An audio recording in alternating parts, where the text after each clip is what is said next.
The scent of motor oil blended with the faint aroma of fresh leather, filling the air with something that felt familiar and grounding. It was the kind of smell that spoke to long hours and hard work, to machines that carried people from one chapter of their life to another. It was a scent Ethan Walker hadn't truly noticed in years.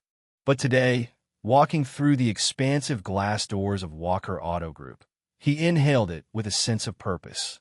This was his dealership, the place he'd built from nothing but a patch of cracked asphalt and a dream.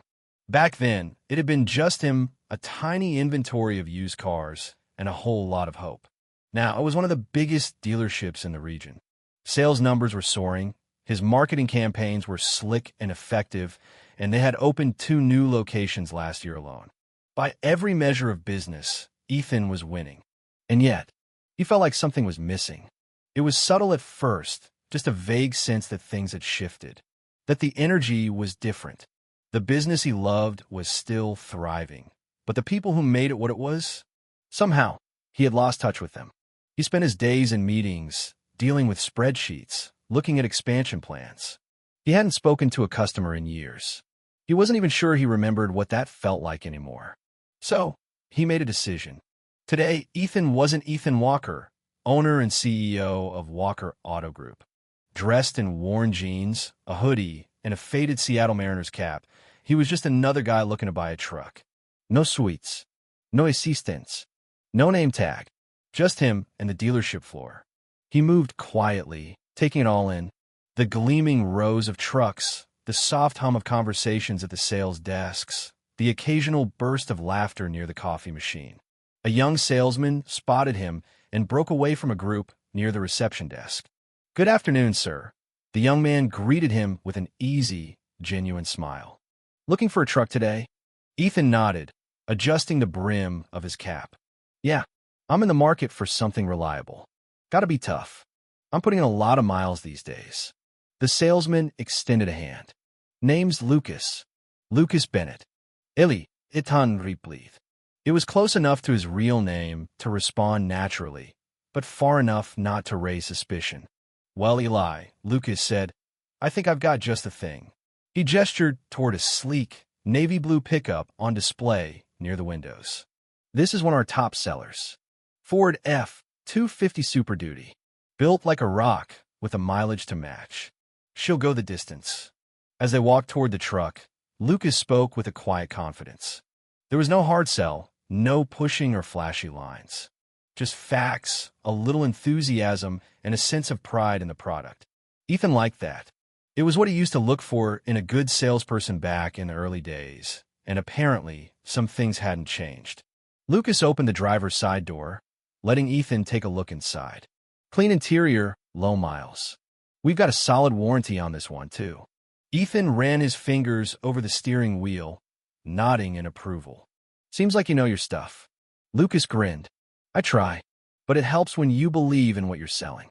As they talked through financing options, Ethan couldn't help but glance around the showroom. A couple was signing papers at a desk nearby, their smiles wide and hopeful. A woman with 2 kids was checking out a minivan in the corner, and 2 of the staff were laughing softly over coffee, their body language relaxed.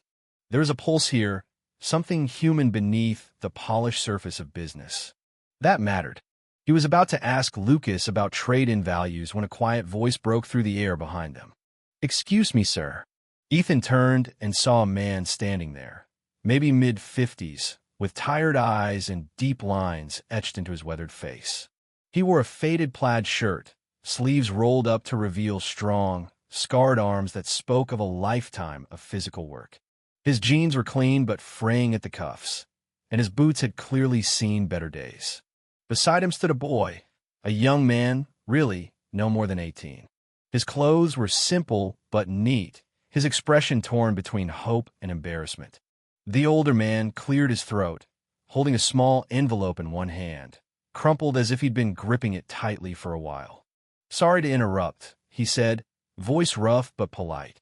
"I couldn't help overhearing you talking about trading in a truck." Ethan gave a cautious nod. "I was thinking about it." "Why do you ask?" The man shifted his weight from one foot to the other. "Name's Mike Harris. This here's my son, Brandon." He glanced at the boy with a faint, proud smile. Brandon just got accepted to the university down in Fairfield. First one in the family to go to college. Brandon blushed, staring at the floor. Thing is, Mike went on, I work construction. My old truck finally gave out last week. Transmission shot and the frame's cracked.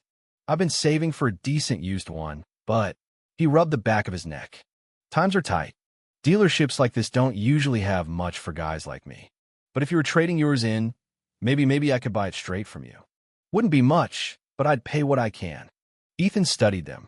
Brandon stood tall, but clearly uncomfortable, his hands shoved deep into his pockets.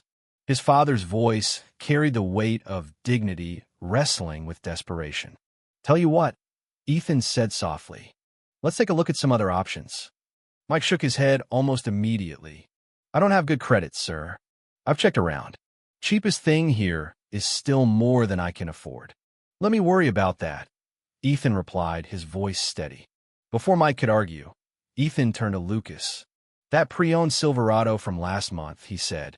The one with the new tires and under 70,000 miles. Where's that one sitting? Lucas blinked, surprised. Out back. It's in great shape. We just reduced the price, too. Perfect, Ethan said. Can you show it to them? Lucas nodded and motioned for Mike and Brandon to follow. They hesitated, then trailed behind him toward the lot. Ethan stepped away, pulling his phone from his pocket and dialing quickly. Kendra, he said when his general manager answered. I need you to do me a favor. That Silverado out back? Get the paperwork ready for Mike Harris. I don't want him paying a dime. Not for the truck, not for the registration, not for anything. There was a long pause on the other end of the line. Are you sure? I'm sure, Ethan said quietly. Make it happen. By the time Lucas returned, his expression was unreadable. He stopped in front of Ethan and took a breath. Mike's in tears, he said. He keeps saying he's never owned anything that wasn't ready for the scrap heap. Ethan exhaled, feeling something inside him shift. He turned to watch as Mike and Brandon stood by the Silverado, the keys in Mike's hand. Brandon was grinning for the first time since Ethan had laid eyes on him. Ethan pulled off his cap and ran a hand through his hair. Lucas, he said, I need to tell you something. Lucas turned to him. What's that? I own this place, Ethan said.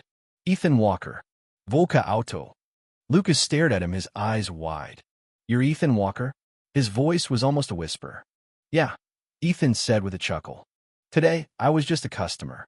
I needed to see this place with fresh eyes, to remind myself why I started this in the first place. Lucas shook his head, as if trying to make sense of it. You did a good thing today. No, Ethan replied softly. I just found my way back. Somewhere along the line, I got lost. This right here is why I built this dealership. It was never just about the cars. Mike came over then, extending his calloused hand. He didn't say anything for a moment, as if the words weren't enough. But his grip was strong, and his eyes glistened with gratitude. Brandon stood close behind him, his gaze fixed on Ethan with something deeper than thanks. It was hope, and in that moment, Ethan Walker knew with certainty why he had built it all. Not for money, not for an empire, but for moments like this, when one act of kindness could change the course of someone's life, and maybe even his own.